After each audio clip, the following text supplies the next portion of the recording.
Oui, alors ultime vidéo sur théorie et expérience. Donc toujours le grand 3, le savoir n'est pas l'enregistrement des données de l'expérience. Bon, alors, oui, on fait la toute dernière partie. L'esprit n'est pas une table rase. Ici, je voudrais bon à la fois un peu revenir sur, si vous voulez, la signification de l'empirisme, la signification très problématique de l'empirisme. Hein. Pourquoi, à mon avis, c'est une idée, comment dire, qui hypothèque des choses importantes. Hein. Et puis revenir un petit peu sur la signification des découvertes scientifiques et le rythme du progrès des sciences. Hein. Bon, l'empirisme de Locke consiste à dire enfin, qu'elle est fondamentalement reçue. Fondamentalement, nous recevons la vérité du fait que nos connaissances viennent de nos sensations.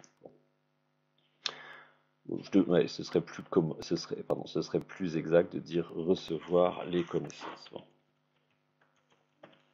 Ouais, donc nos connaissances sont reçues du fait de l'expérience. Bon, alors c'est généralement donc la théorie qu'on appelle la théorie de la table rase, n'est-ce pas? Hein, notre esprit est une table rase ou un cachet de cire ou une page blanche sur laquelle l'expérience vient inscrire ses caractères. Bon, alors l'empirisme fait également table rase du passé et de l'histoire, me semble-t-il.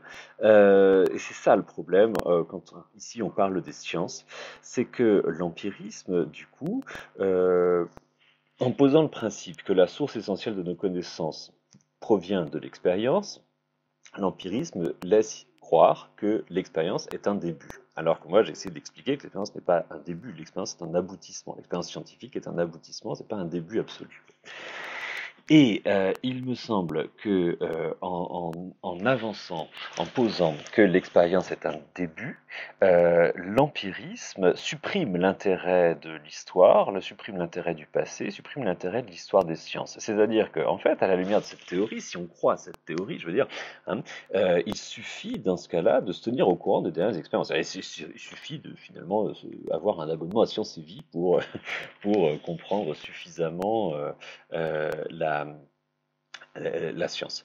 Et il me semble que c'est ça qui est faux. Il me semble que ce qui est faux, c'est de croire finalement que la science sort de nulle part, que la science sort en quelque sorte de la cuisse de Jupiter. Vous savez, la cuisse de Jupiter, c'est de la cuisse de Jupiter qui était censée être sortie Hermès, hein, tout fait, tout construit. De même également que Athéna était censée être sortie du crâne de Jupiter. Adulte, toute faite, enfin, sans, voilà, les dieux n'ont pas d'enfance. Bon. Et je crois que c'est ça, en fait, l'erreur de l'empirisme, c'est de croire qu'il y a finalement des vérités, enfin, même bon, au-delà de la question de l'empirisme, je crois que c'est ça qui est en soi une impasse, c'est de croire qu'il y a des vérités qui sortent toutes casquées hein, de la tête de Jupiter.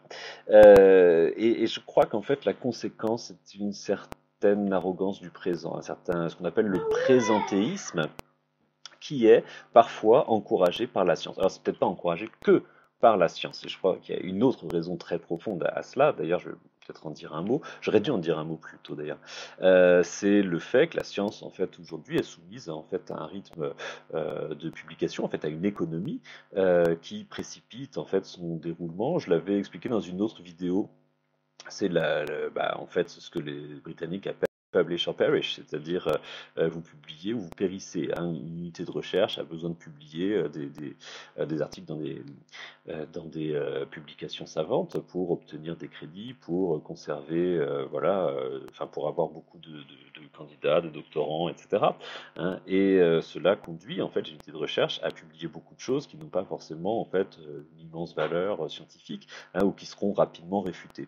C'est-à-dire qu'en fait, le rythme de l'économie du savoir, comme on dit de façon très significative, hein, qui pousse les chercheurs à publier des choses en fait qui n'ont pas enfin des découvertes, enfin pas des découvertes, plutôt des faits d'expérience brute qui ne correspondent pas à des explications, les explications qu'exige par exemple Alexandre Koyré, hein,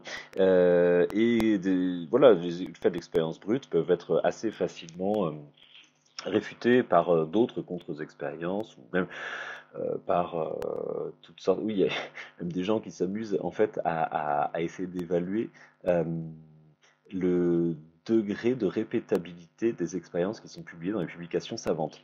Parce que il y a des chercheurs qui se sont aperçus que il y a beaucoup de publications savantes qui publient des recherches alléguant des expériences, en fait, qui ne fonctionnent pas, des expériences qu'on peut essayer de refaire, qu'on ne peut pas, pardon, qu'on ne peut pas refaire avec succès dans des laboratoires. C'est-à-dire qu'en fait, il y a beaucoup de publications savantes, en fait, qui sont bidonnées, quoi, tout simplement, hein, qui allèguent certaines expériences avec certains résultats parfaitement théoriques, et quand on essaye de reproduire le protocole expérimental, on s'aperçoit que ça ne marche pas du tout, que les résultats sont pas du tout, ne correspondent pas. Et donc, bon, bah, ça, c'est dû à quoi? C'est dû, en fait, au fait que euh, l'agenda des unités de recherche et des laboratoires scientifiques est dicté, pardon, par des considérations d'ordre économique, c'est-à-dire, bah voilà, il faut publier, il faut être plus productif que les voisins, les collègues d'en face, quoi. Donc il faut publier à tout va, même si en fait la publication qu'on fait en mars sera démontée en septembre par une équipe venue, je sais pas, d'Australie, mettons par exemple. Hein. Bon, et alors. En fait, voilà, ça c'est ça l'autre raison euh, qui fait qu'on, voilà, quand on ouvre en fait des publications de vulgarisation, pardon, scientifique, on trouve parfois des comment dire, oui, des publications qui sont dictées plutôt par le sensationnalisme ou le souci, si vous voulez, de faire événement, parler, voilà. Bon. Alors, ces deux facteurs conjugués ensemble, si vous voulez, un peu un empirisme un peu naïf et finalement la dictature d'un modèle économique sur la science, euh, réserve en fait une place favorisée au présent pour expliquer que bah, finalement bah, l'histoire ne fait que progresser, on accumule des expériences, puis en fait on avance de plus en plus puisque les expériences prouvent que les expériences nouvelles, pardon, prouvent que les expériences précédentes étaient erronées, fausses, etc. Donc voilà, la science avance comme ça. Et je crois que là ça donne un point de vue complètement naïf sur l'histoire des sciences qui conduit un peu à une sorte d'amnésie, qui conduit à dire bon finalement le passé n'a pas grand intérêt, le passé n'a pas grande importance. Et ce point de vue donc me semble encouragé par un certain rapport aux sciences. Voilà, et je crois que c'est tout à fait naïf et dommageable.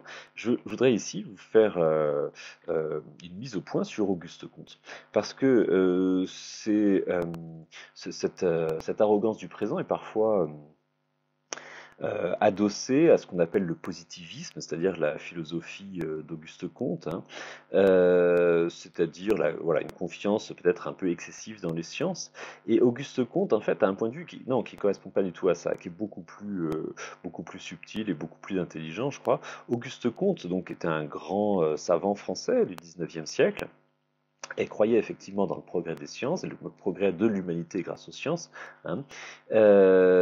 Et il exprimait ce progrès de l'humanité à travers la loi des trois États. Alors la loi des trois États, c'est quelque chose qu'il imagine donc d'après la fameuse loi des trois États mis en évidence par Lavoisier à la fin du XVIIIe siècle. La loi des trois États, pour Auguste Comte, c'est une loi qui préside à tous les développements des connaissances humaines, des conceptions humaines, c'est-à-dire que les conceptions humaines, d'après Auguste Comte, passent par trois étapes, toujours les mêmes, qui sont l'étape ou l'état théologique,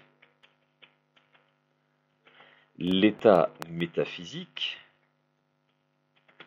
et l'état scientifique ou positif, d'où le terme de positivisme pour sa philosophie.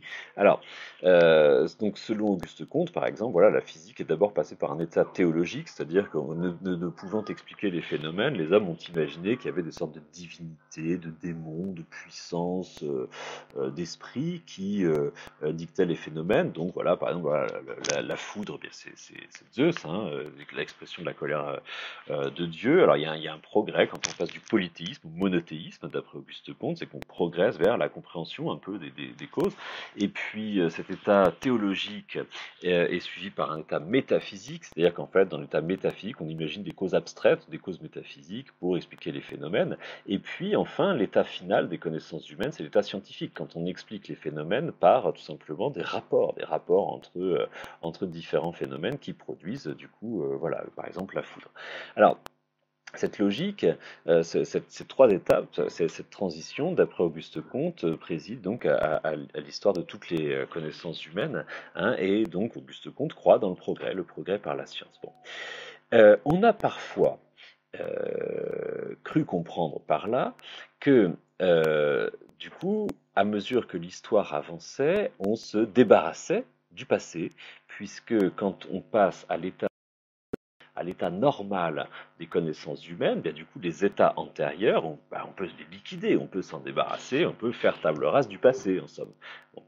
Et c'est pas du tout cela que veut dire Auguste Comte. Il a un point de vue qui est beaucoup plus intéressant sur les progrès de l'esprit humain. Ce qu'il veut dire, en fait, c'est au contraire que cet état, voilà, l'état final, l'état scientifique, n'est possible que grâce aux états antérieurs.